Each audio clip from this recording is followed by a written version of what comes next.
7:30க்கு ஊத்துக்குளி மசூதியிலேருந்து ஒரு கால் வருது, இதை மாதிரி ஜாஃபர் இருக்காரா அப்படின்னா. ஆமாம், நான் வந்து அப்போ வந்து இருந்த வீட்டில் வந்து லேண்ட்லைன் நம்பர் இருந்தது.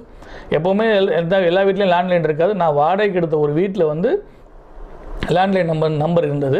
நான் முன்னாடியே சொல்லியிருந்தேன், ஒரு ஹாலோ பிளாக் வீட்டில் தான். அதுக்கெல்லாம் இன்னொரு வீட்டுக்கு நான் மாறிட்டேன், திருப்பூர்லேருந்து பக்கத்தில் ஒரு வில்லேஜில். ஏன்னா வீடு கொஞ்சம் பெருசாக வேணும், நம்ம கம்ஃபர்டபுளாக வேணும், அந்த ரெண்ட்டுக்கே வந்து மாறினாலும் அந்த வீட்டு ஆல்ரெடி வந்து ஒரு லேண்ட்லைன் இருந்ததுனால இந்த லேண்ட்லைன் நம்பர் நம்ம எல்லாத்துக்குமே கொடுத்துருந்தோம். அப்போ ஊத்துக்குளி மசூதிலேருந்து கூப்பிட்டுருந்தாங்க. எனக்கு ஊர்லேருந்து என்னோடய ஃப்ரெண்டு ஒருத்தர் ரெஃபர் பண்ணி அந்த மாதிரி ஒருத்தர் அங்கே இருக்கார், நீங்கள் அவரை கூப்பிட்டு நீங்கள் வந்து கன்ஸ்ட்ரக்ஷன் பண்ணுங்கள்.